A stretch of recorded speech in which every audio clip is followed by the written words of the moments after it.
Alright. Okay. Just setting up the last few things here. I'll be right back for you.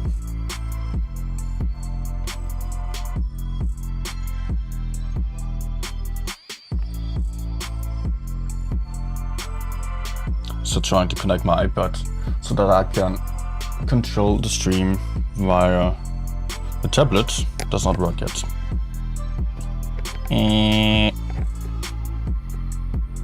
Hello. Damn you. Never mind. Gotta live without it then. Yeah, I know why. I got a new Wi-Fi. Alright, I think it will still work out.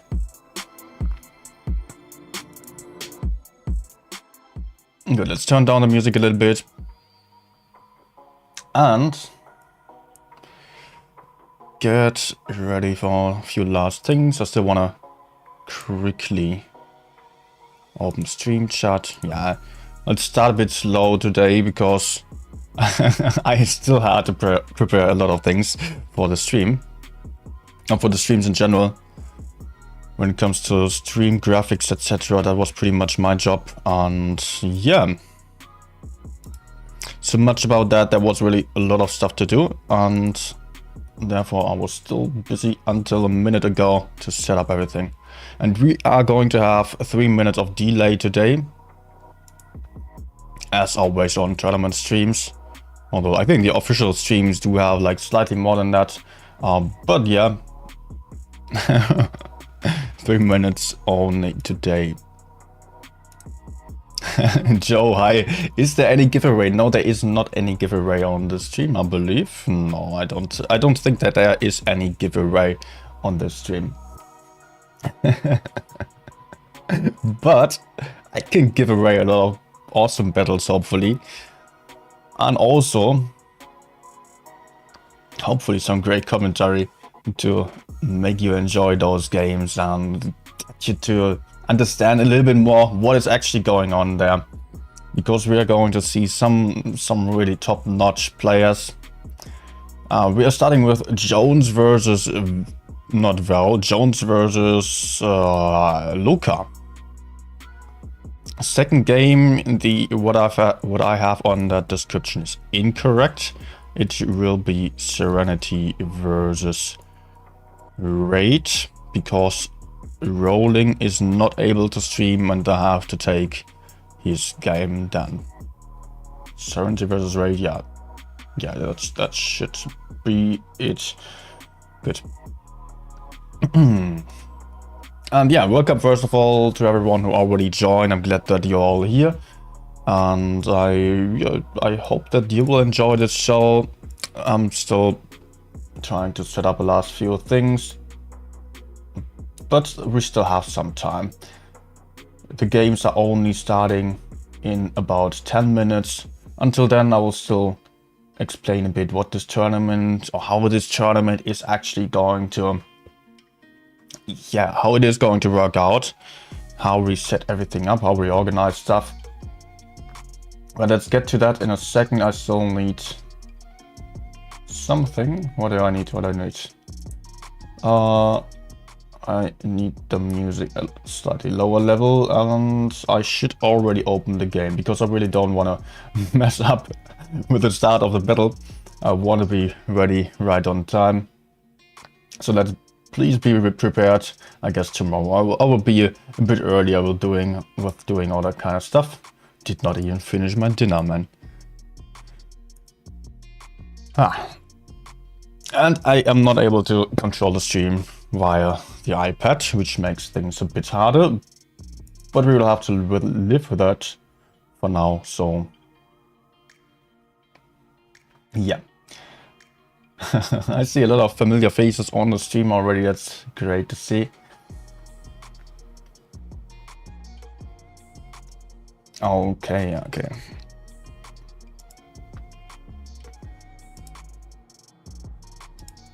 Game starting, and like 1 minute before I was about to stream my second monitor that I'm using for recording the game was not working anymore. It was not turning on, and I was slightly panicking there. But it only needed me to plug it out and then again. Game not loading though. Come on.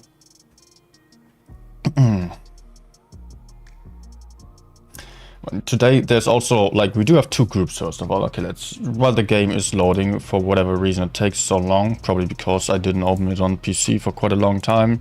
Okay, got it. Do we have the room already? Yeah. I will already join the room. It's Premier Cup. A room, it is... Why is it not opened yet? Okay, then it's still going to take a second. That's fine with me. That's fine with me. So, about the tournament, first of all.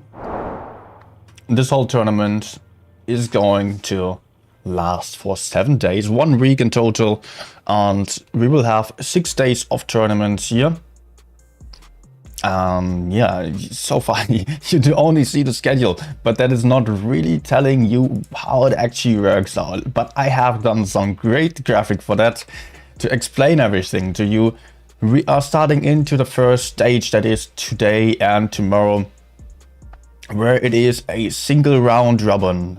6 teams in each group, 2 groups in total, and these teams will all play each other. And then they will be ranked. The first and second place will immediately head on to the stage 3, which is basically the final stage of the whole tournament, while the third and fourth of each group of the first stage are not out yet. They will still get into stage 2, where they can still fight for the stage 3 entry then. So there is still a lot of chances. There's still a lot of chances for every team that is failing a little bit, but 4 teams are going to drop out in total in the matter of 2 days already. But on the other hand, 8 teams will get through to the next stages. So there is still definitely a good chance of every team winning the tournament, even if they messed up their start. Because the group stage, first of all, it will be 5 rounds, 5 battles in total for each team then. Today we are going to have 2 battles, tomorrow we will see another 3 then. Followed by a day of break. I hope we're not going to get the update done. I think it will still take another week. Stage 2, basically last chance tournament, will then come on day 4.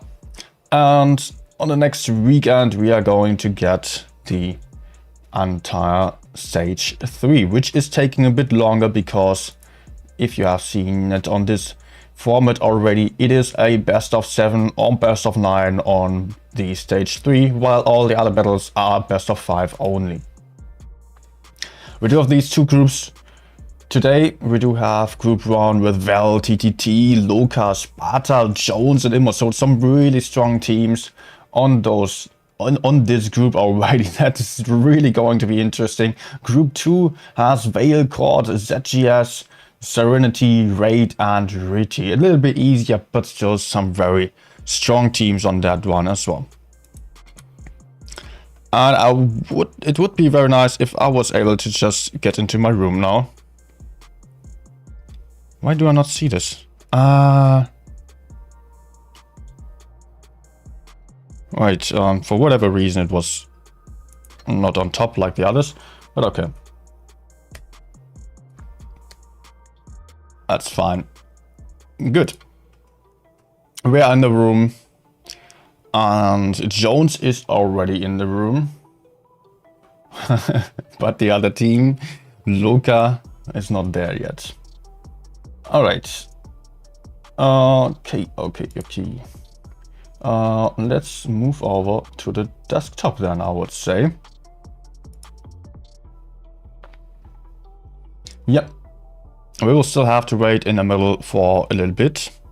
Whoopsie, not playing. Okay. Maybe he will still be switched in. We will see. I think that's still going to take a second. So I will just leave it at this point and just wait it out a little bit. First game is going to be on Port Bay, by the way. Port Bay, a map that is mostly played like on the medium flank, but that's not the only flank possible. Often teams are also trying to contest A, going for very heavy pushes on the A side, especially since it is such a heavy meta at the moment. Teams are likely to not always go for the medium side anymore. And just taking some caps, as mediums, yeah, really struggle in the current meta. Gotta be honest about that. Sadly, that is the case. Is Endgame participating? I am seeing on the chat they are, nope, Endgame is not participating. They are not having a full team at the moment. Every team in the top 8 or top 12 that has a full team, except for APA, is taking part in this tournament.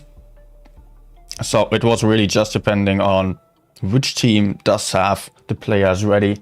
And some teams, they just play for the main seasons and then they drop out or take a break, because if you have ever played tournaments, you know that it is some very time-consuming effort to take, as you have to train a lot, like 5 to 6 trainings per week that last for about 3 hours, and yeah, that might really be exhausting.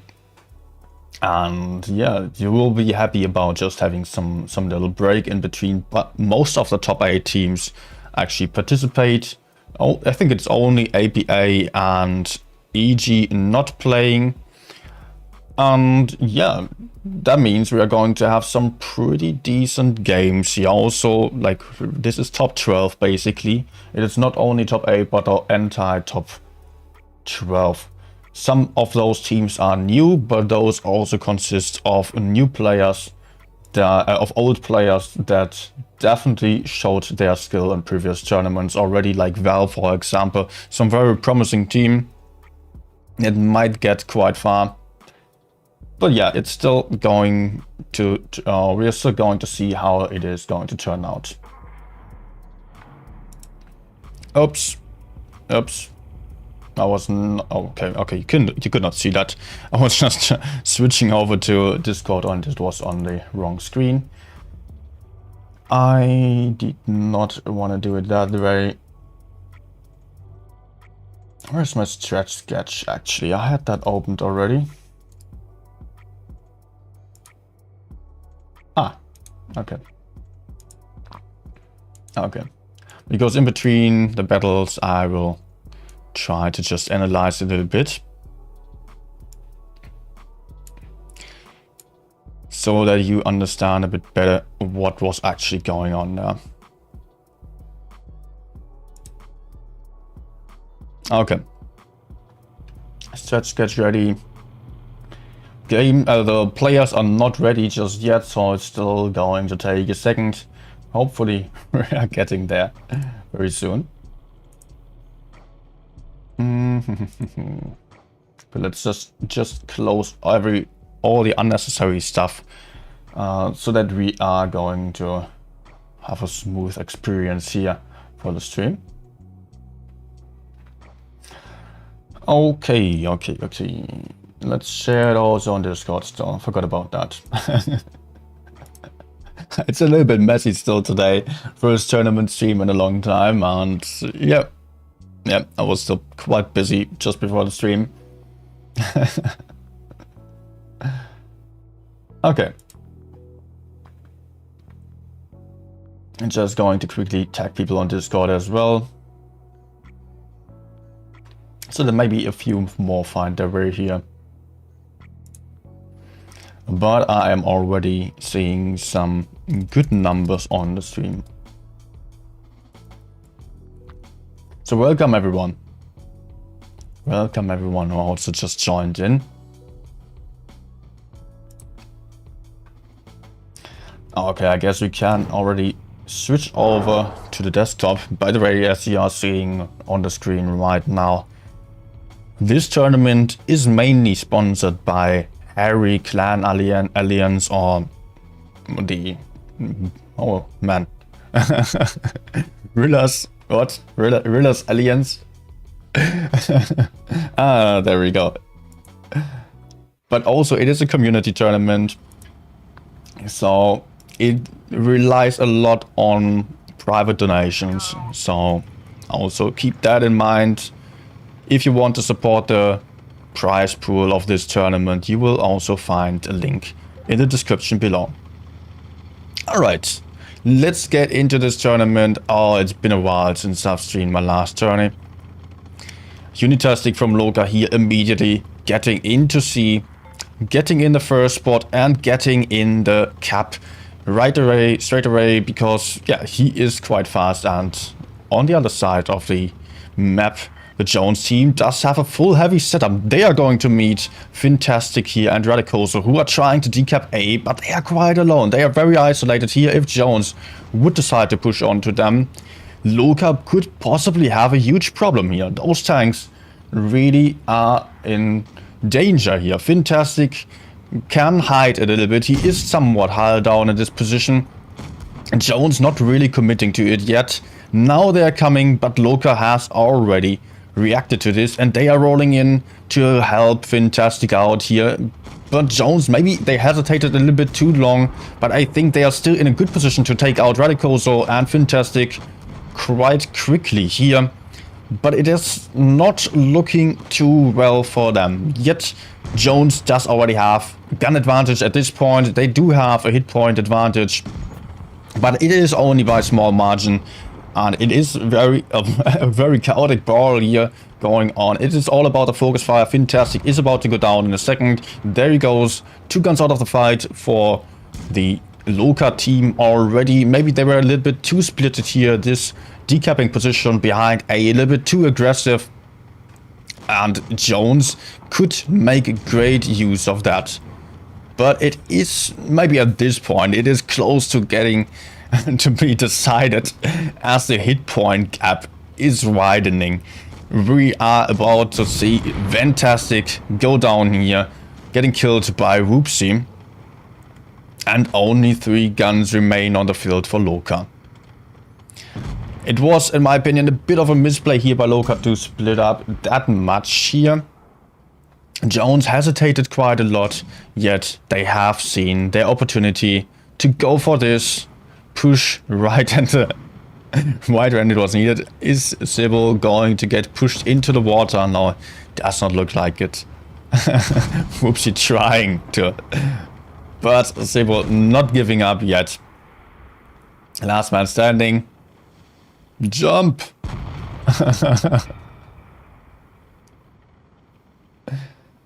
Nice. Okay, that was a good start into the tournament already. Still felt like teams would have to warm up a bit. LOCA, yeah, they had their plan how this could work out here for them.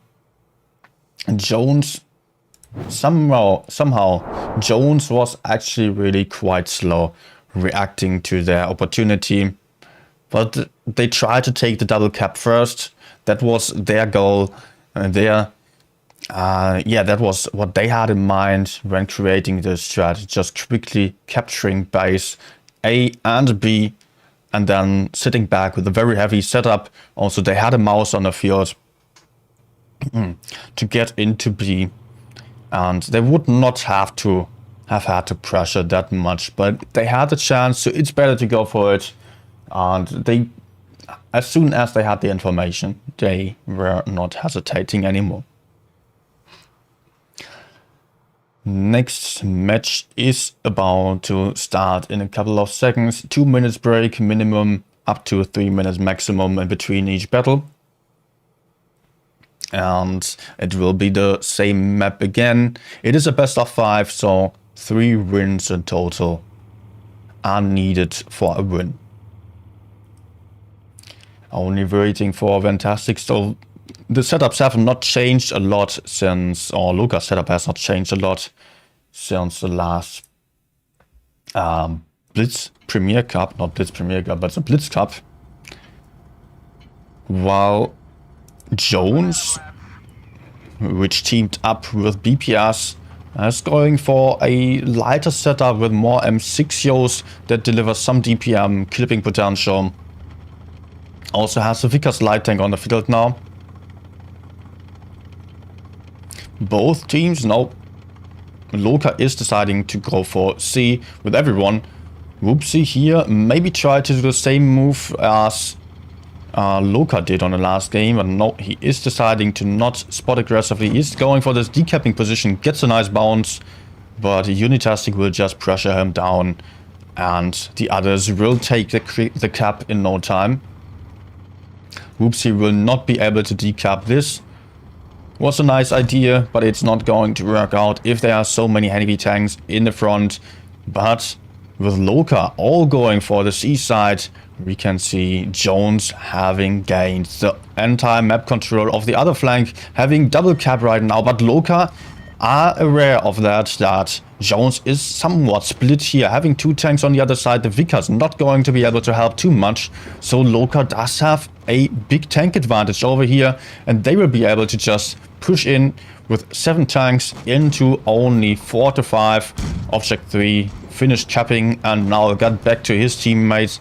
It will not be easy for LOCA to push in, but Kiko Jones here in a very isolated position. He can't get out of this anymore. He is about to go down very soon, that is for sure. Untitled though, running into the crossfire here, losing a ton of hit points also. But the first gun is out of the fight for Jones. Both sides have lost the gun now. But I don't know, it's very messy, this game here. 1k hit point advantage to the Jones team at this point. It does look good for Jones. Although it is very hard to predict which team is having the upper hand here. But LOCA maybe still hesitated a little bit too long with pushing into this formation here, which gave Jones enough time to just pull their forces together and get back from capturing base A and B, which allows them to now have double cap pressure. And do they still have their light tank on the field? Yes, Bpc is still alive. He is a one-shot though, but he is effectively out of the fight, but he can just sit back and make sure that he is going to win on caps. Sybil trying to get this kill shot on Bpc. Oh, risky peek here from Bpc, but Sybil not paying attention anymore. And also getting outspotted here.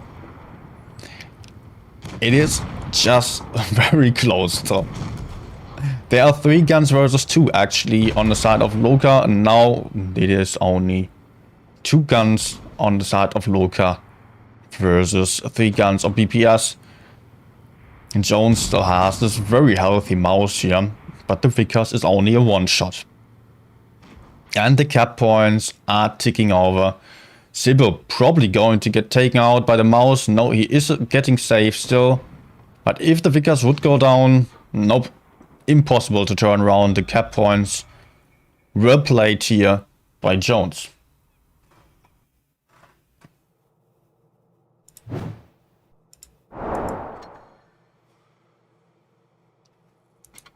Really well played by Jones to just, to just pull their force together right on time to hold up this push. They had some good positions. They had some more DPM than LOCA, but LOCA did have the armor and I think also more hit points. Yeah, definitely they had more hit points on the field. It was not easy for them to push into this position, although they had a big tank advantage, and we could see one guy, I think it was Gecko here, being like trapped in a position that he could certainly not get out of. Yet LOCA was not able to turn this around. Interesting game here with Bpc and that first spot position, taking that little hill to get in some decapping shots or just waste some time by for LOCA's team. Next map, by the way, is going to be Winter Marinovka. Double E50M we're already seeing on the lineup by Jones here. And that most likely means they are just going to just pressure A immediately. We are seeing that, or we have seen that quite often already. Will be interesting to see if they are going for the rather obvious choice here of pushing A, or if they are deciding to just take the E50M somewhere that is not as expected. Let's head up and see what is going on here. Fantastic in his Vickers, going for the first spot. Jones contesting the corner immediately. They don't have to be too afraid with their E50Ms, but LOCA is already coming to the A side with everyone. Jones also mostly on the A side, but they are deciding to just be in the middle. They only have their E50Ms on the A side, and the rest is just pushing straight through the middle here. Whoopsie already bleeding a ton of hit points, being set on fire also. I don't know if that was worth it. But Untitled being stuck here. Untitled was found to be completely alone. He can be taken out quite quickly. He does have some backup. But LOCA won't be able to focus fire as well as Jones is right now. Yet I could already see the E50Ms losing a lot of hit points, but it was only for running away. They are not about to get pushed. The E50Ms are still on the field. That is very crucial here for Jones. They have not lost their mobility and DPM. And the next targets are being focused here with Fantastic and Radicoso being completely alone and encircled by lots of Jones tanks. Although, yeah, Fantastic is about to go down. Now Jones, Radicoso is in a 1v2 situation. The Vickers still trying to give some backup, but he has to run very quickly because he will have no chance against an E50M, which can just chase him down and does not have to be afraid at all. But Gasio getting focused quite well here by Radicoso. Nice shot into him here, helping out his Vickers teammate. But still, it is not looking good for LOCA. Absolutely not. LOCA is just absolutely getting smacked here. Jones really showing some strong performance. And definitely dominating these battles here. Only 2 guns left for LOCA, and they won't be able to do a lot still. They will be out very quickly. Fantastic still trying his best, but there's nothing he can do about this. Fantastic also about to be taken out. There he goes. And it is only Fantastic left. 3-0 here. Strong performance by Jones. Really strong performance. And those games were fairly quick. Then.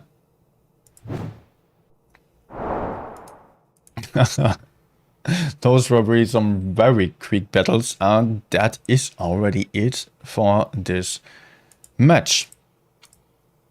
That's already it for this encounter here of Jones versus LOCA. And we are already seeing some clear favorite for winning this tournament, with Jones really just steamrolling LOCA here. Will be interesting to see whether LOCA will maybe get back to their old strength. After all, they have been in the final of the last Blitz Cup. And they do not have to be afraid of a team like Jones.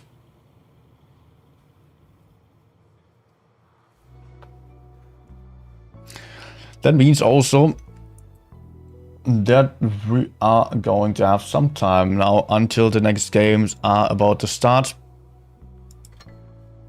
I think, yeah, we will get another room, but we do have more time and then enough to have another look at these battles still. Yeah, let's take a look what was happening here.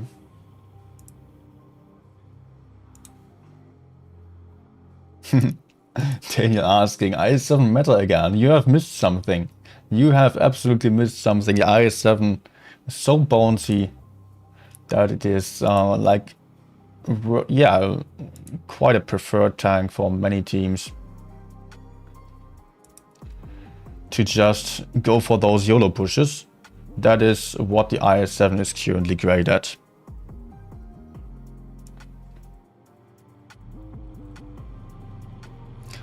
Alright, let's pull over the stream here and get to analyze a little bit.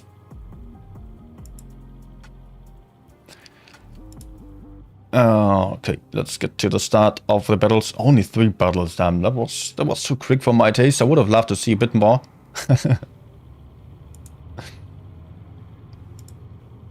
Would have been great to just see a few more battles here, but okay.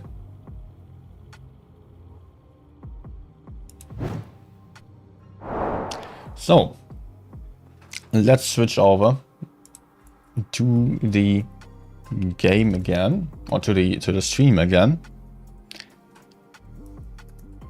because I want to see again what was going on here. All right, first game here. Let's quickly pause here because we want to check like the final, or the first lineup, the first positions of the teams, and also what they made out of that. So on this one, Jones was just heading into the city with all 7 tanks. They had one camper back here. I think it was the AMX 50B most likely, but they were all very close together, which then allowed them to just react quite quickly to any opportunity that was given to them. And we are already seeing on the minimap a little bit hidden here by the YouTube controls, but I think that is still clear. There is one tank from LOCA quite alone.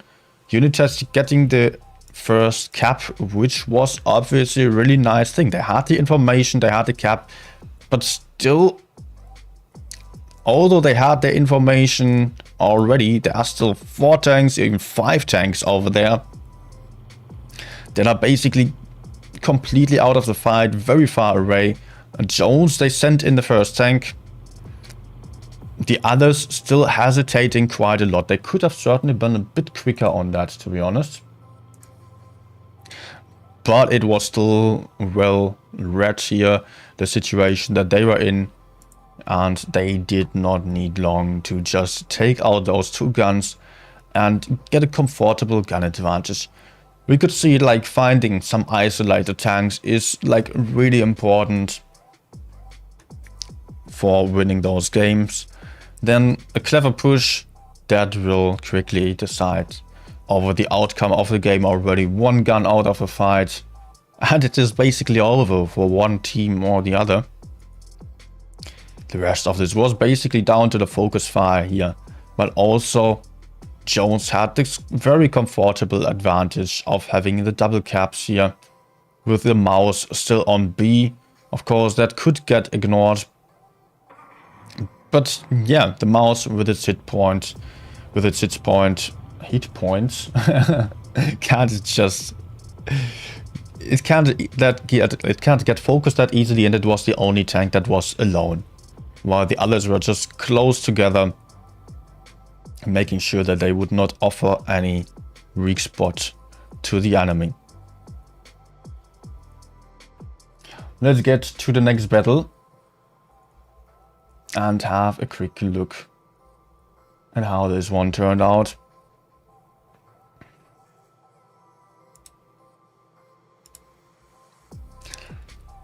And this one, it was not LOCA with a light tank on the field, but it was Jones. And they have done some very similar strat here to what LOCA did on the same spawn right before this game. And actually, LOCA is going for the strat that Jones did last game, but they are not going for the double cap pressure. They are taking 7 heavy tanks all the way to C. This decapping position, it might seem nice, but I don't know. It was not really worth it in my opinion. I don't know. It was not working out here. And I don't think there would have been a chance of it working out. I mean, of course, spotting is great.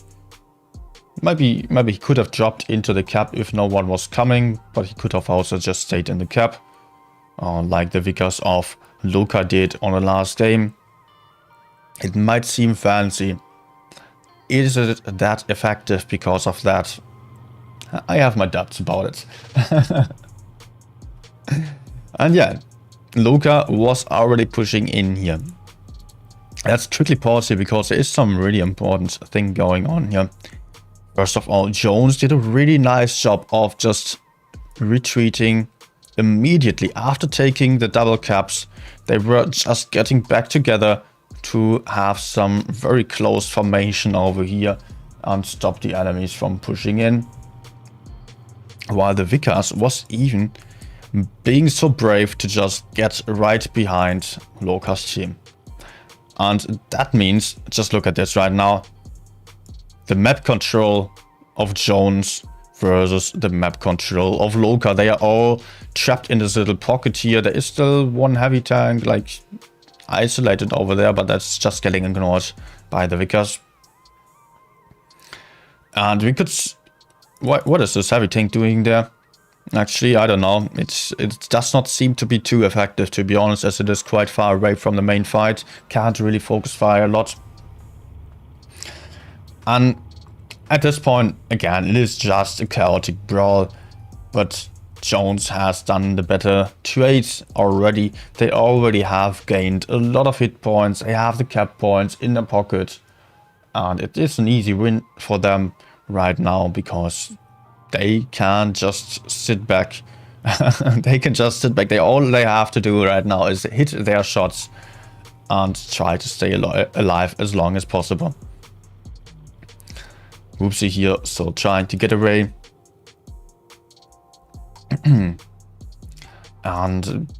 Sibo was certainly not able to follow him in any way.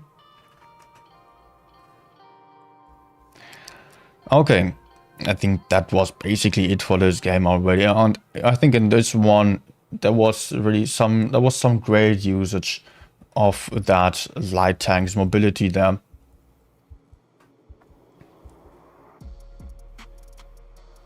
That's how a light tank can be effective, just being annoying from behind and then getting into a position that is very hard to reach for the enemies.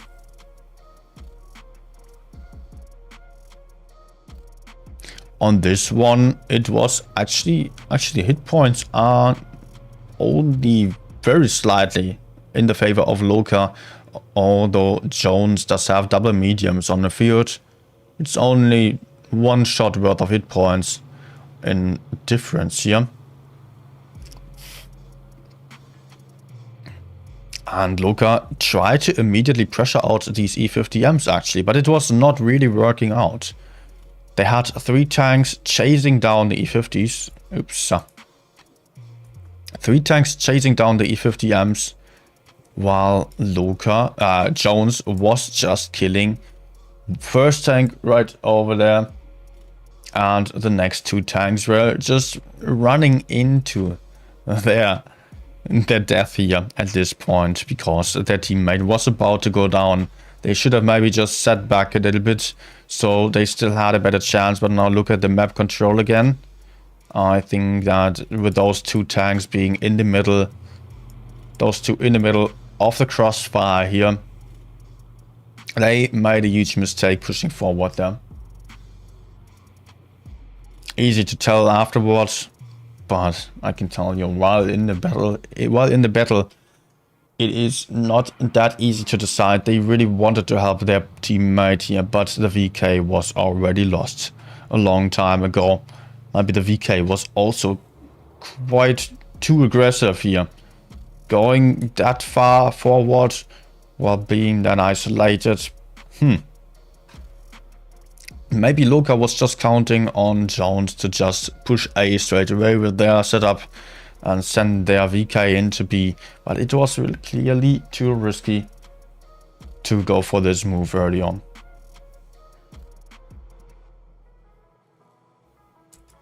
And we could see Jones just taking home a comfortable win here, with LOCA rather misplaying and isolating their own tanks rather than Jones having to go for insanely creative moves Although we probably don't see a middle push on this map all that often. It's not the kind of thing that is happening all the time. That was already our last battle. Damn it. That was over way too quickly. Okay. Yeah, I guess we still have some minutes now. We'll still have... Man, how am I going to spend this time now? We do have 15 minutes until the next games are starting, actually. So we do have some time left. Maybe I can... Who else was streaming? Maybe I can have a look at the others. By the way, you do find all of the information about Blitz Premier Cup on the Discord server. You can find a link down below, just in the description of the stream. So please join the Discord server there if you want to know all the information, all the stream links, etc. And also, of course, the updates on how the teams played already. Let's see, maybe we can find some more live results already.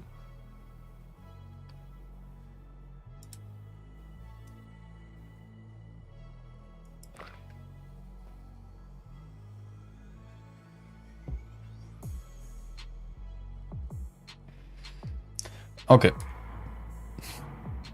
We do have a couple of results already in. For Group 1, let's switch over. For Group 1, we have Val versus Sparta. It is not over just yet, surprisingly. Maybe the result is only missing. So Imor versus TTT was a 3-1. And we have seen Jones versus LOCA. So Jones versus LOCA was definitely the most interesting match of this round here. On the next one, we are not going to see this group as it seems. We are heading into the other group. Initially, it was planned, as I already announced, to be streaming LOCA versus Val, but we had multiple streamers covering this match. So as Rolling dropped out, I had to go for another one. My second option was also definitely a good one that is not going to be boring to watch, to look at.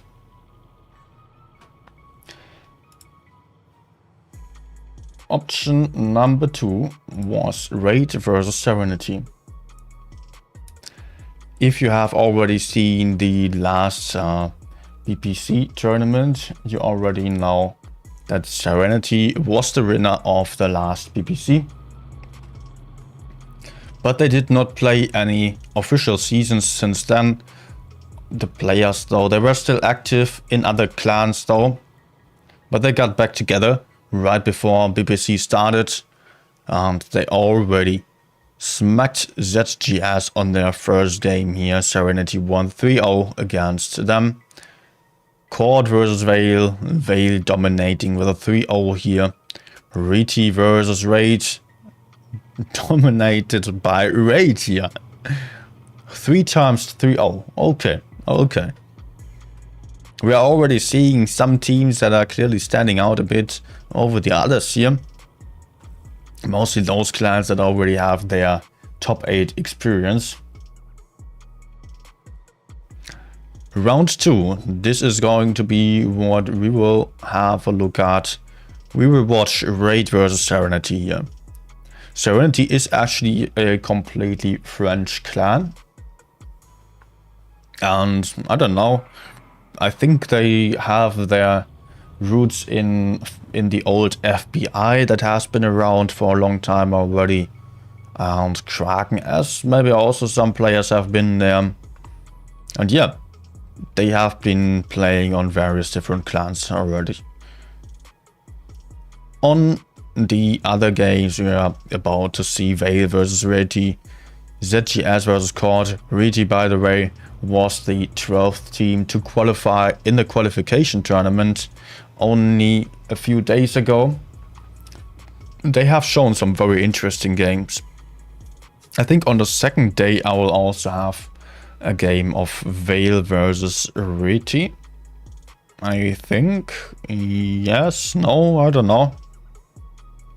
Not sure not quite sure right now which one I have here. I would have to look somewhere else.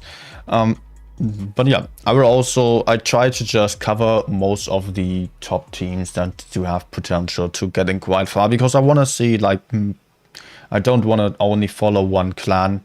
I just wanted to just see a lot of different clans to be able to have some clue of who might be getting far and how the teams are going to play. And yeah, to then maybe be a bit more accurate about making assumptions about the finals.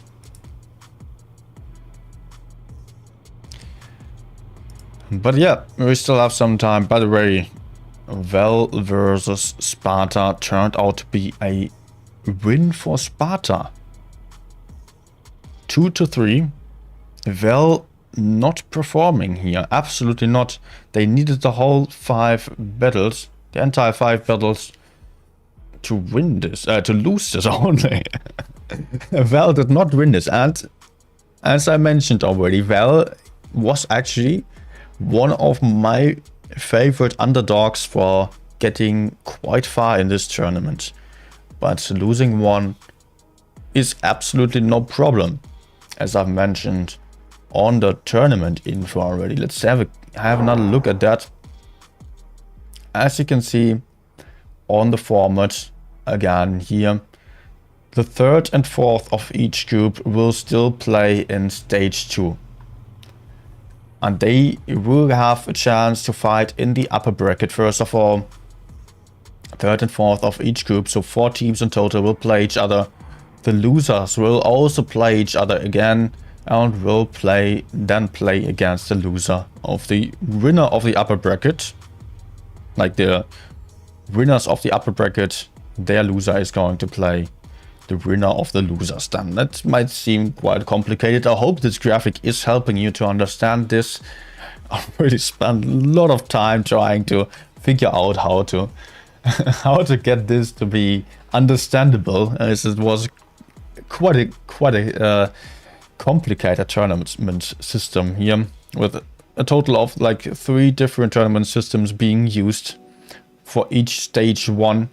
Wild Ones Helper did an awesome job there at figuring out the best system for us, and I was then left to the job of trying to somehow visualize that whole thing there, that mammoth of a system.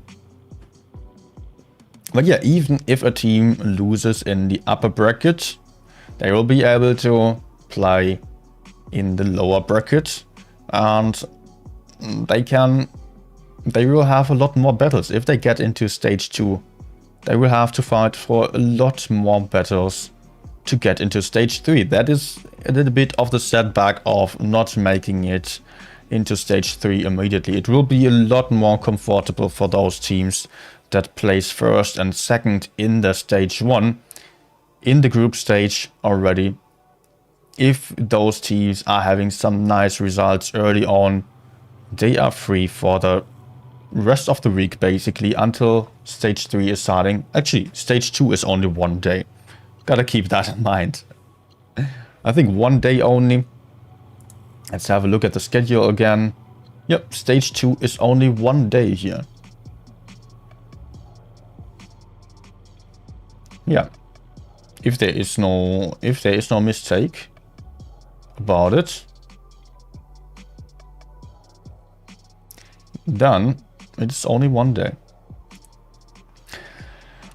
But so that means that 2 teams, or the winners of each group, the 2 winners, will just have this very comfortable position of just laying back and not having to worry about having to fight for their life basically in order to get into stage 3. They will have their safe places already, and they will also start in the upper bracket of stage 3, which allows them to have a second life, while the winners of stage 2, they will only get into the lower bracket and only have 1 life left. So they will only have 1 single chance then to win this battle, to win this tournament.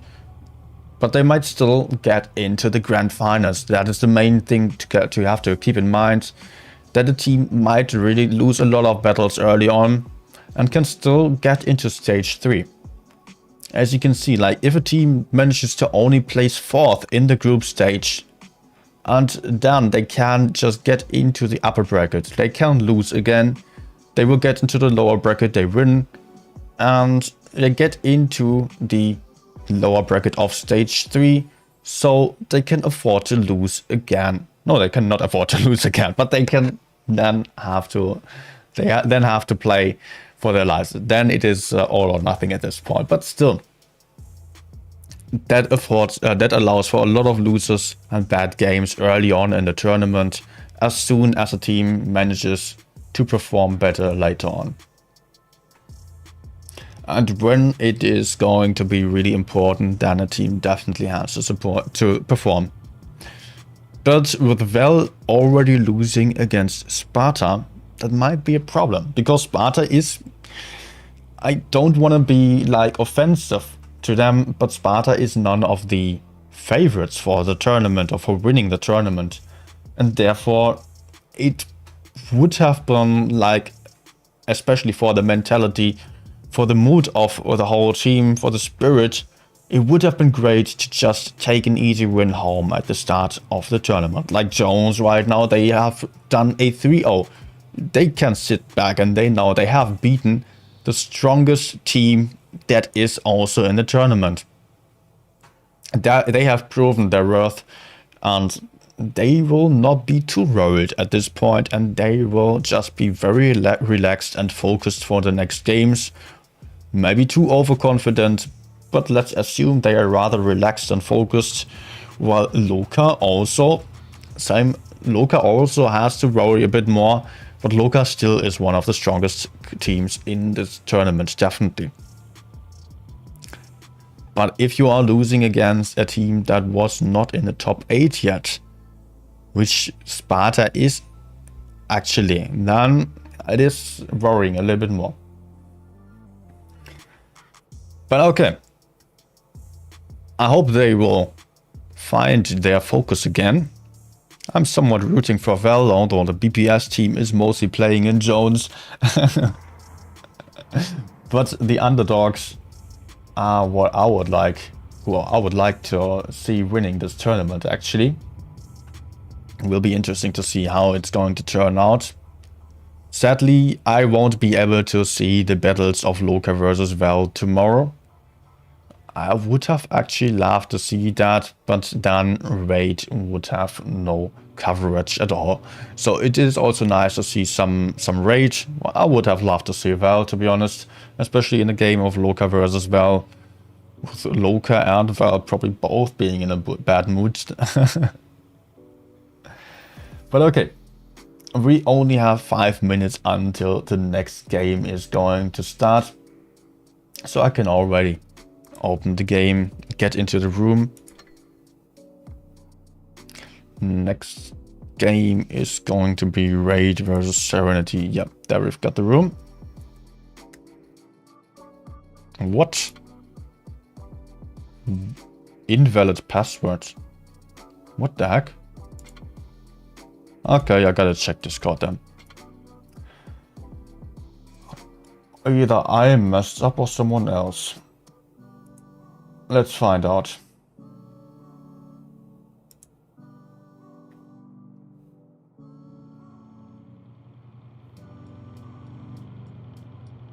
Ah, okay. Okay. Password same was on last one. Last minute change of the password. Yeah. Okay.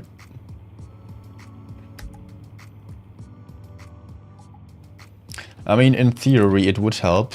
But if I have noted down the password right in front of me already, then yeah. Doesn't help all that much. But okay, we've got it.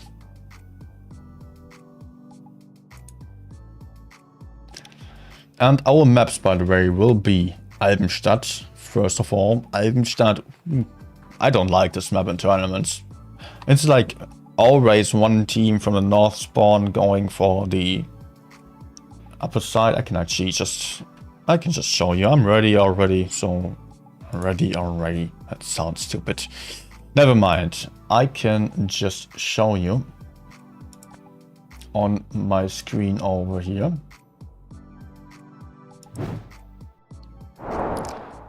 We do have... Nope, that's the... what did I write there? Stegram stream. Nice writing skills. Albenstadt. I'm not going to edit that. Fuck it. Beep. Okay. Yeah, from what I was about to say here, let's just increase the ping size like a blue, so lighter blue. Thanks. Great. From the north spawn, mostly it is the case that teams are setting up some heavy tanks over here to oversee base B, oversee this area, oversee base C, but rarely ever from the north spawn teams are heading into C. But the rest of the team mostly heading straight into base A, contesting the corner a little bit, and then north spawn is mostly set up like this. South spawn, on the other hand, is either just this area of the map with a C push, or just getting the C base immediately with a medium or light tank, some heavy tanks in the middle, maybe some tanks even contesting the A area. Very rarely we are seeing some A pushes as well, but it is not impossible. Sometimes we are seeing those A pushes from the south spawn as well, like this. But mostly it is a map where we are often seeing some stalemates when the one team on the north side has like a light tank spotting in this bush or in this bush and being lined up like this, the team on the south spawn being lined up like this, both teams having one cap, and at some point maybe one team is going to drop into B with the others just trying to defend it, and it will be all about just shooting out that B cap then. And it often comes to a brawl then when B is being taken, so that everyone is rolling into the fight and trying to just kill all the enemies. How does it look like here? Right, coming into the room all together. I can even see the lineups already. I guess then both teams can see the lineups. Let's make aware of that.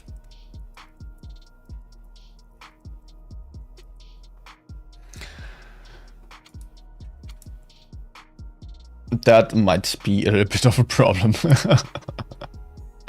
Some room mods certainly don't have that much experience in room modding. It's nothing to blame. But yeah, you don't get to moderate a room in a tournament all that often.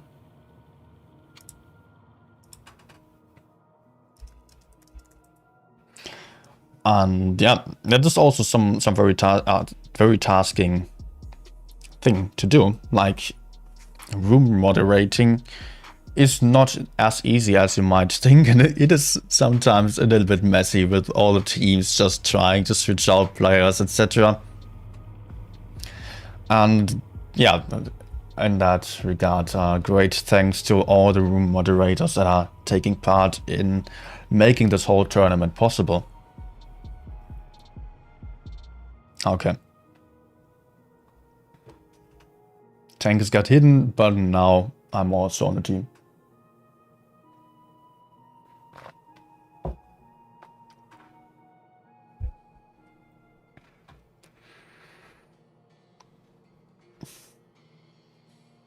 Yeah, Serenity having won the last tournament, great. They even won the Twister Cup some years ago, 2019 or something. Some years ago, though, the team has changed a lot. But Raid, some very experienced team, definitely. Yet not really being able to perform on the previous seasons. They have dropped in performance a little bit. But Serenity not having that much training right now. That's how it is at the moment. Raid just immediately heading towards A. Probably about to send Naro here and also Neka in the Vickers to overlook base B and spot the C cap. With Serenity basically playing like I predicted, mostly heading towards base C. Having a spotter on the other side. Macross beat, no idea who that is. People renaming all the time.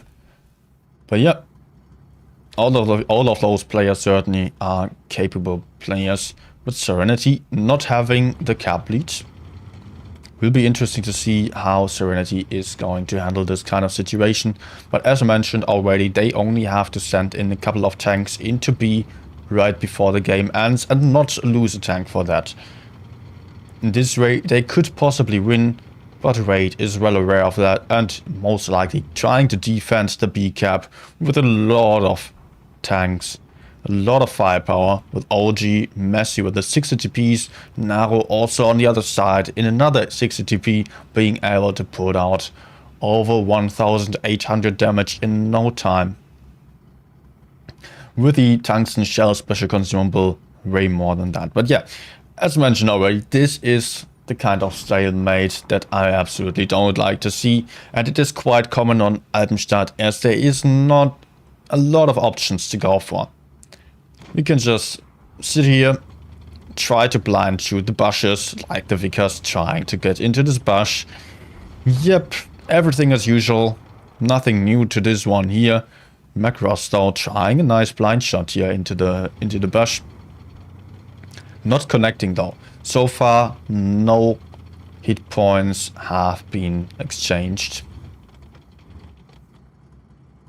But Raid Blue and Falcon are going for a move here. Interesting to see that.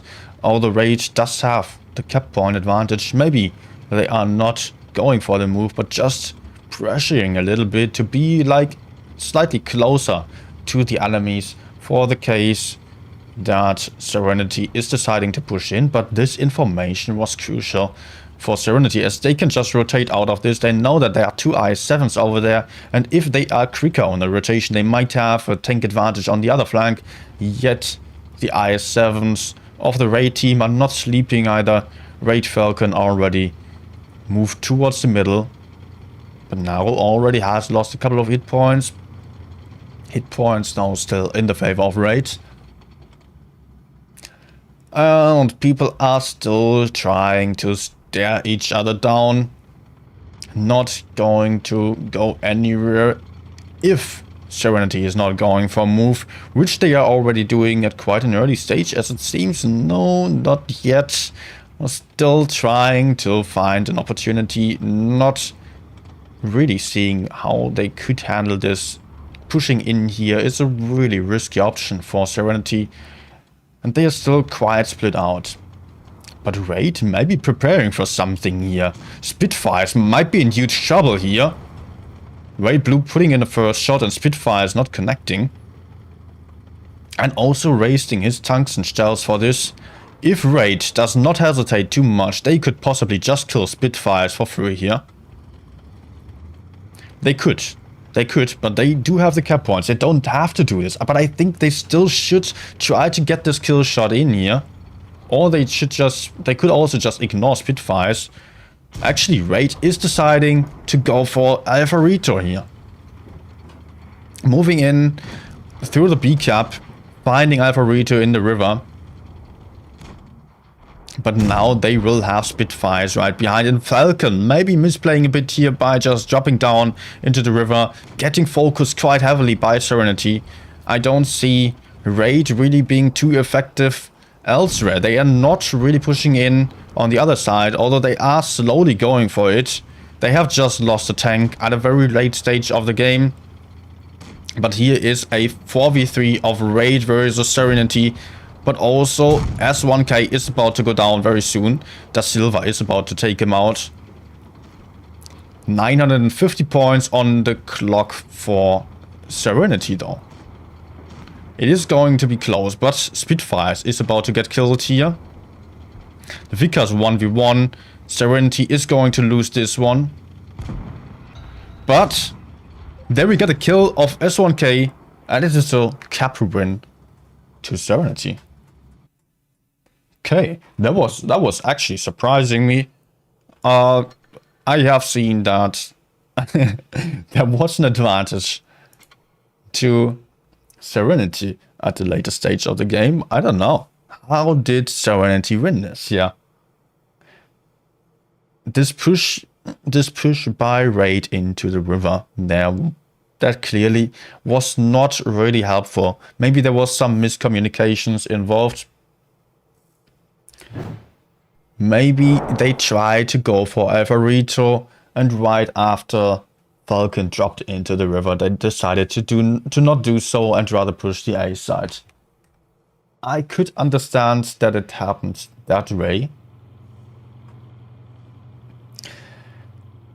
But maybe they should have just sat in the B cap, quickly take the B cap, kill Spitfires. Maybe ignoring him was certainly no bad option, but they did not really have anything to push onto. And that was the issue there, because Spitfires could just hammer out the DPM all the time. We will talk about that in the analysis part a little bit further.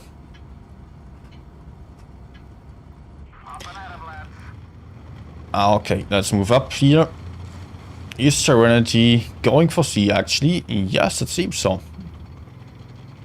Rather uncommon choice. Let's see if this is going to work out for them. Definitely not impossible. But also Raid is on the C side. Falcon moving straight into B, as it seems. Is there anyone to contest him? Yes, there is Spitfires. And Platt also trying to put a shot in. Missing though. The 60TP certainly not known for its great accuracy, but Spitfires will be in a 1v2. He's already taking a big AP shot here of 700 damage from S1K. But Platt also getting in a shot, but it will not be about the B cap. It will be about the C fight here, with Serenity having found an isolated Raid Blue here that they could basically take out for free. Really nice push here by Serenity without overextending. Alvarito maybe a little bit in trouble here, but still they already took out a gun, which might be very helpful. Messy here, great focus fire from Serenity. And still 7 tanks on the field for Serenity. Until now, when Alvarito was taken out. Hit points clearly in the favor of Serenity. But they have also lost their Vickers in a 1v1 against the Raid's Vickers, who possibly could take the L Cup. But Naka will try to get to help the others here, as this is not going to be a cap game. This will be all about the kills. And so far, the guns are even on either side, yet the hit point difference is quite huge. And the Vickers would really have to do something still, yet he is so low on hit points that he can't afford to get too aggressive. He can still try to farm from a distance, a few shots here and there, but I have my doubts about this turning around the game for Raid. Da Silva Sexo actually getting taken out here by Falcon still. In Lego being in a crossfire potentially between Naka and Falcon. 3v3. But OG missing his shot. Have I seen that correctly? But OG is about to get taken out here. That's for sure. So is Spitfires. And Gribouille, or what? Gribouille will have to fight in a 1v2. It is not possible, as it seems, for Falcon to shield his platoon mate or team mate. He is rather going for the kill of Lego, and he's missing. It is actually great now in a 2v1, but the caps are becoming a huge issue. NACA, though, still having the mobility to just drop into the A cap. And as long as NACA does not mess up now, it will be a win to Raid. But NACA is not going for the cap. That might be a huge mistake here. NACA should just stop the cap, because he cannot kill Drewbury here alone. He's getting taken out. I can see it already. NACA is going to be taken out, and that will be the win for Serenity. What a misplay here by the Vickers. Of course, taking both caps would only have stopped the caps, and they still had to kill the last tank, because otherwise it would not have been possible to win on caps, judging by the tremendous cap disadvantage that they had. But NACA, he could have just taken the cap and gotten back to the fight. Dying like this, that was not the option to go for. That was clearly not the best option here for NACA. He should have at least waited for his platoon or teammate IS-7 to take the base and then move in. Like this, yeah, he was just dying for nothing. Maybe a little bit too much pressure on him there. Could not really stay calm and not move in before his teammate did. It would have still been hard for Wade to win this, but they almost had it. Almost. They were in 2v1, they could take the caps, and then they could just let the IS-7 fight a 1v1 with the Vickers supporting from the sides and the rear, and it would have maybe worked out. I don't know if the IS-7 had the DPM to kill the other IS-7, that would be quite hard to judge. I will see on the analysis part after the game.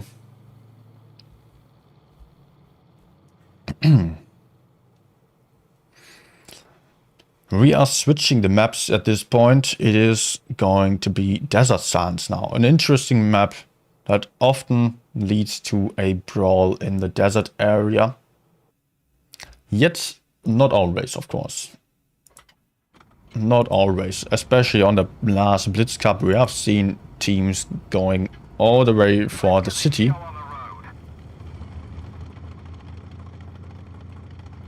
Often some tanks are about to stop here, pre-aiming the bridge area, and then trying to brawl out the bridges. Some shots flying over to the other side. I guess it was a blind shot, as no one seems to be spotted. Vickers here going for an aggressive spot, though 1-to-1. Interesting choice here by Serenity. Certainly a good tank, but it lacks the capability of shooting on the move, which I really don't like about this one. But with the big alpha gun and quite good armor, it is definitely a good option, and the Vickers would have no chance in a 1v1 against him. Will be the question though, if that is going to make a huge difference. 1-to-1 just ditching a shot here. I was already worried about him being slightly too aggressive. And in E5, what is that lineup? 1-to-1, E5. And the E5 is getting pushed onto. But Raid here will be stuck in the crossfire. S1K getting deleted in no time. Damn. Raid just overestimating their options here. But Platt still getting focused. Getting taken out, but it costs Raid 2 guns to take out this one E5 here. Really nice job by Serenity, just pulling up here, making sure that their teammate is not going to die for nothing. Naro being set on fire here, still has that fire extinguisher though. And Raid, no, they have also deleted 2 tanks off the field of the Serenity team. With a 1-to-1 now being a one-shot, Hit points though still in the favor of Serenity by 1k. But the gun advantage now on the side of Raid, surprisingly, with the Vickers taking out the 1-1. But Da Silva is not going to survive for too much longer. If he cannot hide from Falcon here, it is not Falcon, it is Raid Blue taking him out, rolling in from behind. 3v3, the Vickers surprisingly, no, he is still alive, but he is getting chased down by Gribui. I don't know, 540, that is not a kill in one shot. Gribui is deciding to rather not chase the Vickers and help with the others. Lego bouncing the shot, that was crucial, that was really crucial, because Lego will not survive another one. Alvarito not managing to shield him here from both of the enemies. Only 2 tanks left for Serenity. And Gribui is clearly a one-shot at this point. The Vickers though being a one-shot for the 60 TP Alvarito as well. Gribui really has to put in a last shot here. One last shot, it bounces. I think if the Vickers is not messing up right now, then this bounce was deciding over the outcome of the game, and the Vickers running into everyone here. Can Alpha get this kill shot? That's the question. He does. He does get the kill shot. Is in a 1v1 against an IS-7 and has a comfortable hit point advantage. He is a 3-shot to the IS-7 and only needs 2 shots to kill. Ooh, he only needs 2 shots to kill the IS-7. Hits the side of the turret there. But the 60 TP in theory should have far better chances of penetrating an IS-7 from what I've tried. But he has to penetrate this one. He does, but he has to bounce the next one also. I don't know, I don't think that he is capable of doing so. But again, the Vickers messing up the game. Vickers rushing in there for no reason in the end. Almost throwing the game away. Raid Blue here, awesome carry by him. But that performance by that Vickers there, I guess the other players of Raid will also not be too happy about that. I have no clue why he decided to push in now. That was clearly not the option to go for. He tried to somehow take this one shot out of the fight at all costs. But by that he just messed up and got killed quite easily. In the end, it was only down to 1 bounced shot from Alpha that Serenity did not win this there. Naka should be really thankful for Blue carrying this game. So also there was one more bounce before that on the IS-7. I already forgot about that one. Was also very important for the outcome of the game.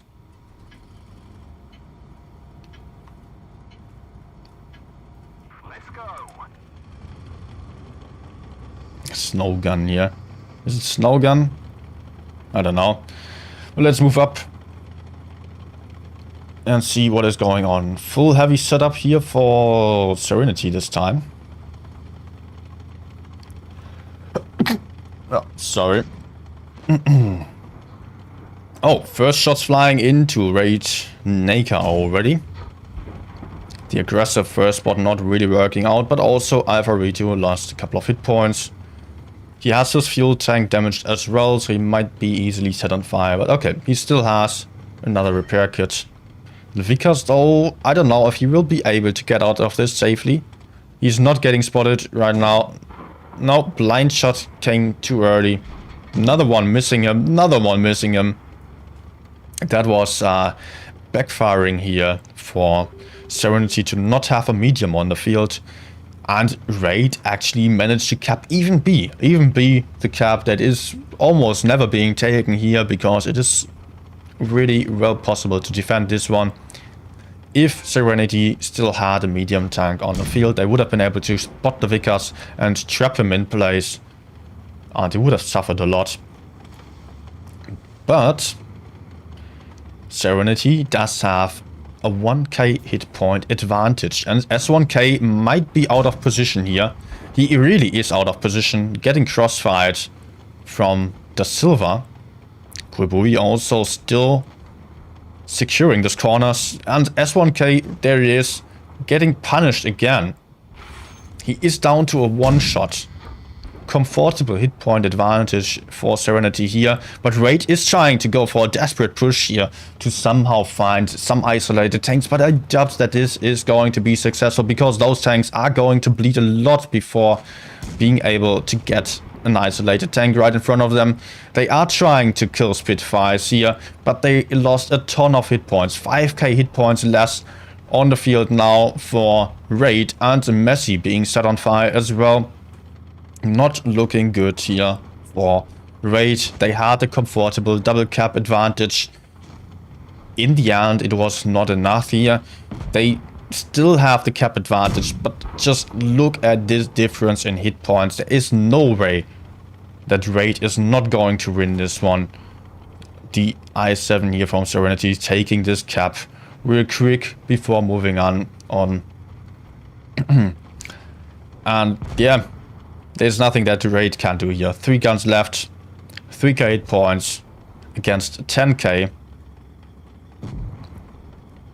Vika still trying to run around the map, trying to save it for Raid, but he won't be successful doing so, as Serenity just has way too many hit points left. Last one on the field is Raid. Naka here. Going to be taken out very soon by Platt, rolling in here, getting the kill shot. That it is for the games today. I will still analyze those games a little bit. Oh, the Vikas here from Raid. 2 games that he threw away, basically. Huh. The others won't be happy about this, I can tell you. And let's see. Yeah, that's it for this game here of Raid versus Serenity. Serenity being surprisingly strong, although they are such a new team. They have not trained too much yet. They really managed to deliver some strong performance here. So let's just have a look at the stream and just watch what was happening there before we are seeing the final results of the other teams. Okay. Where is my window here? There, we've got it. Okay. Good.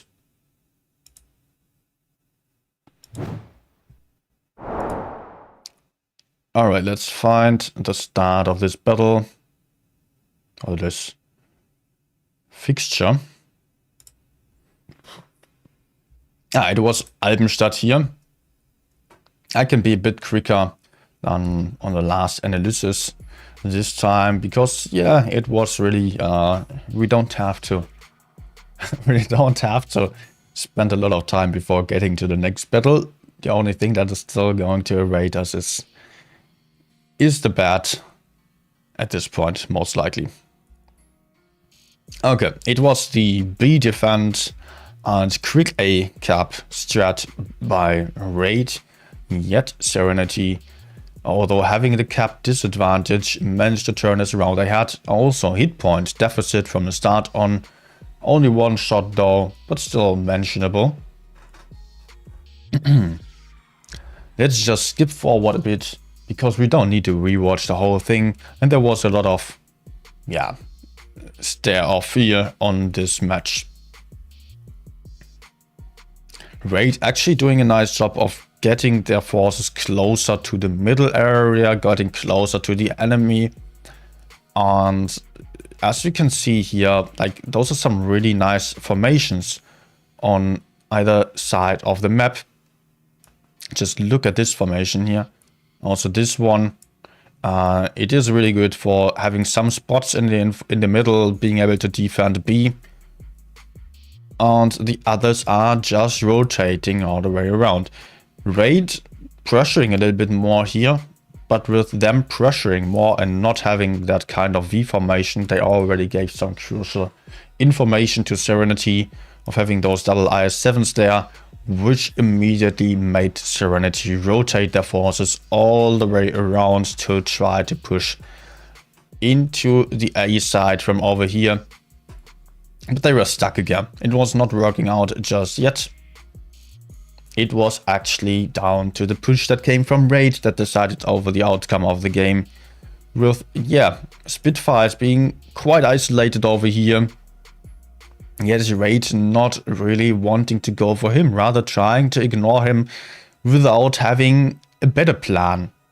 Platt actually, ooh, I did not see that in the battle. Platt lost a ton of hit points there. I think that was the reason why Raid decided to just push over here and try to kill Platt down, ignoring Spitfires. But they wanted to just commit to this push with every tank that they had.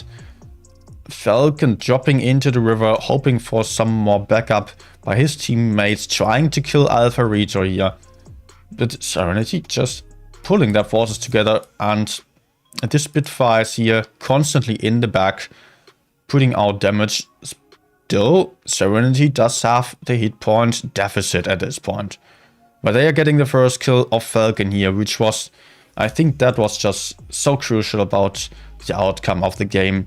Because Raid wanted to go for a clever push, yet they lost one tank basically for free for this. Like, because they lost their tank on the way for pushing, on the way of pushing, they did not get to push the very low hit point Plat, nice voice crack, Plat 7, nor did they get Gribui.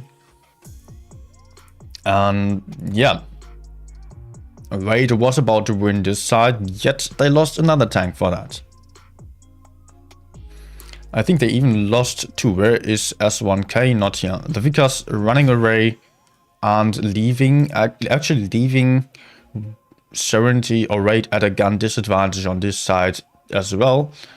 Well, yeah, those two guns from Serenity are actually out of the fight, but Naker is about to kill the Vickers over there. But let's see the points at this moment here. 980 to Serenity. And we do have, it's actually a 2v2 over here. Where is S1K actually? I did not quite see that. Is he, no, that's OG, Messi. S1K one shot, where is he? That is, I don't know. Where is he? Ah, he was in the middle there. In the middle between them. But yep. There was also a question on the chat. Why do I think no one is using Concept 1B? I actually did not expect many teams to use the Concept 1B. I was thinking like one or two concepts or maximum one Concept 1B, but it is not really worth it because you don't have the DPM that you would need with a low alpha gun, and you're just getting out traded by everyone, and barely anyone is bouncing a Concept 1B in the open. Like, you do bounce an IS-7, you do bounce a 60 TP. Concept 1B is quite easily penetrable unless if it is hull down. But tournaments are not about hull down fights. But you will probably see a few Concept 1Bs here and there, but it is certainly not meta changing. Especially in tournaments. And this one was a game where Raid tried to quickly take the B cap. They were in quite a good position, but Serenity also having the option of decapping here quite a few times. And also Serenity has read that Blue was in a huge, yeah, in a problematic position here. Let's say like this. He was quite aggressive, not having that much backup. Also, a great focus fire on Messi. And it was actually the game where we could see Serenity having double caps, having a lot more hit points on the field, on Raid just doing an awesome job. Look at this hit point difference. That's 2k hit points difference here in favor of Serenity. Yet Raid somehow managed to turn this around and still managed to mess up in the end. Let's skip forward to that. Here it was still, yeah, the Vickers was still on the other side here, trying to just deliver some crossfire. He could really not afford to go in, but at this point it is a 2v2. Maybe Falcon could have just shielded his platoon mate, his teammate a little bit. Maybe that would have been an option, but also certainly no bad option to go for this kill shot, because now they are in a 2v1 situation. 850 points, 3 minutes and 50 on the clock. Okay, I thought that was less time left. But the issue here is, okay, let's just quickly pause here. Gotta quickly pause here because you want to understand, or we want to understand what is actually going on. There are 900 points on the clock for Raid. Oh, Serenity, sorry. That means Serenity has to either take this kill or take the base A and C. If NECA is going for C, then Gribui can just go push C here, because he does have the hit point advantage. He is a 3-shot, while Falcon is a 2-shot. And Falcon could even be unlucky and not be able to kill him in 3 shots. But yeah, Falcon has to go into the cap. Gribui here, if NECA was deciding to go for A, then Gribui could just push onto C and try to kill Falcon, secure the cap, get also the extra 40 points on the kill and get the cap. Then it would be basically impossible for NECA to then win this game, because he was a 1-shot only. So, I don't know, running for a risky choice, a very risky choice. But like this, it was clearly not working out. What we could see here was the Vickers trying to stay close, because they apparently decided to just, probably together also, they decided to take the kill instead of going for the bases, because they knew they would not have the time and it would not be worth it to just leave the IS-7 alone. But the real issue is what happens at this exact moment. It is NECA moving in here. Why did he move forward? Like this, he just got to be a free kill. He was moving in first. He really could not afford to do that. This mouse was not offering sufficient cover for him. And he should have just waited for Falcon to move in, take a shot. Maybe Falcon would have bounced a shot, and then NECA could have rolled in from the other side, and they could just pincer Gribui here from 2 different sides and try to shoot once every time whenever he was not looking at either of them. It was just an HE track shot here, actually.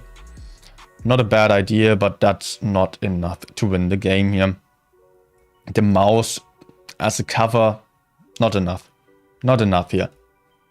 Vickers really needed to wait for the IS-7 to move in first. Okay, let's move on to the next battle. Yeah. I can already see what was happening here. It was, yeah, the 1-to-1 first of all, just getting just out of the danger zone, just on time. Doing a really nice move here of pushing forward, actually. Interesting tank choice with the E5, really. I don't know why they took the E5. But it worked out. It worked out as a perfect bait here. LOCA is effectively out of the fight. He is running away, which means that Serenity does have a tank advantage over here. And just look at how many tanks are rolling in with tungsten shells and adrenaline loaded. The 1-to-1 also still helping here. That means there are 3 tanks, 4 tanks, 5 tanks fighting those 2, shooting them into the rear. And already gaining a very quick advantage on the tanks here. But I actually think it was a defeat here to Serenity still. Serenity somehow still lost this. Because, I don't know, it was actually looking really good for Serenity at this point. They had 1k hit points more than Raid has. Raid Messi about to go down as well. That means gun advantage, but the silver Sexo here losing a lot of hit points. And the hit point difference narrows down at this point. And it was getting really close. It was really getting close here. Raid still having to look at this. Even at this point, when it is a 3v3, Raid had 2k hit points less than Serenity. Kabui here ignoring the Vickers, rolling in to help with Lego, killing those guys over here. Yet it was not really working out.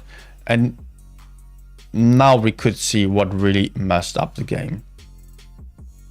Kabui really needed to penetrate this shot.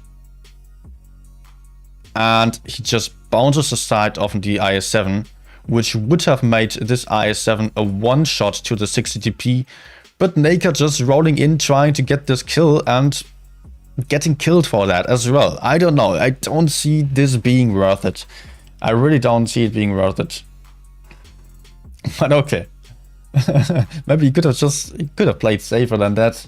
But alright, the Vickers was taking out the enemy, helping his teammate a little bit out there. But it would have, in theory, been an easy win to Alpha Rito here if he was just able to connect his last shot.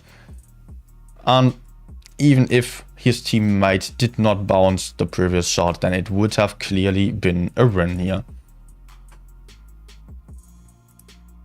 Not working out though. This shot connected. Alpha not managing to bounce off this one.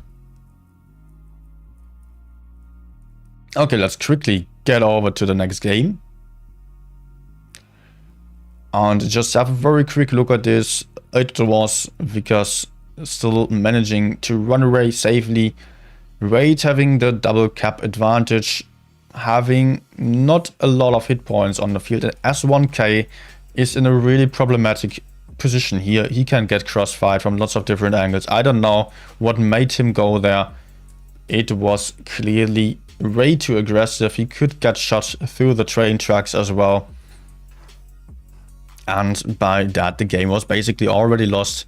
Because Raid lost so many hit points that they could not hold up a possible push onto them. And it was a really desperate move. Yeah, I don't know if Raid actually believed in this one. Working out in their favor, trying to kill Spitfires, but they knew exactly. Like, look at all those tanks here on the train tracks that are covering this angle, and they can all shoot into the Raid guys pushing onto Spitfires. Spitfires also probably bouncing a lot of shots still.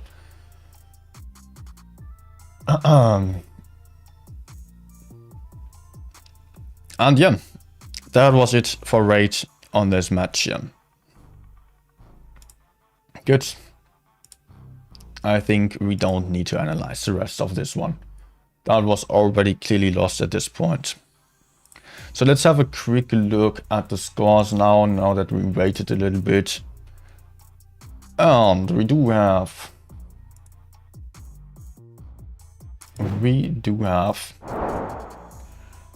group number 1. Yep, it is group number 1.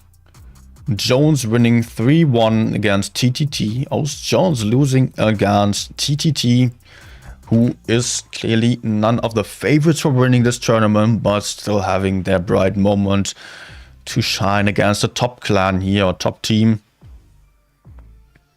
LOCA winning 3-1 against Val. Not really surprising me, but Val could have certainly also had a chance in my opinion. Sparta. Ooh, Sparta winning 3-0 against Immor as well. That means Sparta has 2 wins already. Val has 2 defeats already. And let's have a look at the table here. Jones clearly on the first place here.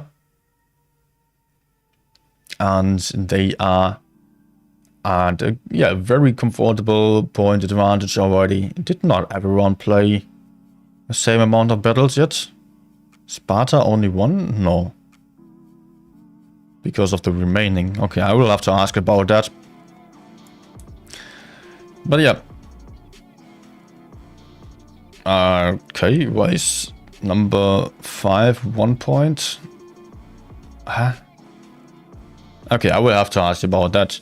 Let's just assume that this is somewhat correct. Alright, but so far, Jones, Immor on the first places. No, LOCA on last one. That can't be true. There's something wrong about this. Because Val has lost 2. That can't be true. Let's quickly have a look at the outcome of the other games as well.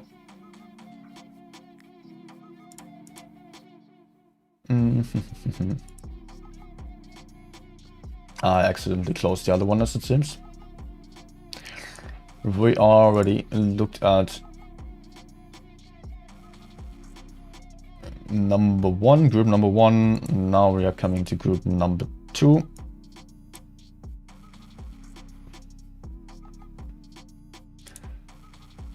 Okay. So we did have Vale versus VT, winning 3-0, comfortable win as it seems, might be a bit closer than that. VT having lost the first 2 games to 0 at this point. Yeah, Raid versus Serenity is what we watched live, and ZGS losing against Court. Okay, some outcomes really surprising here to me.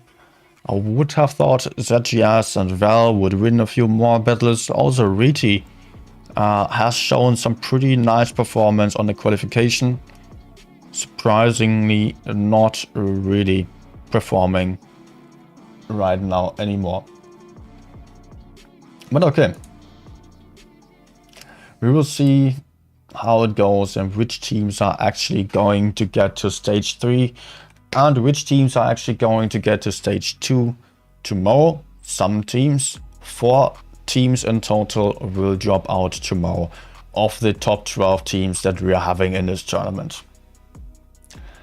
I think that is all for today then. Thanks to everyone for watching. Hope you enjoyed. And yeah, see you tomorrow then. Have a good night. Goodbye.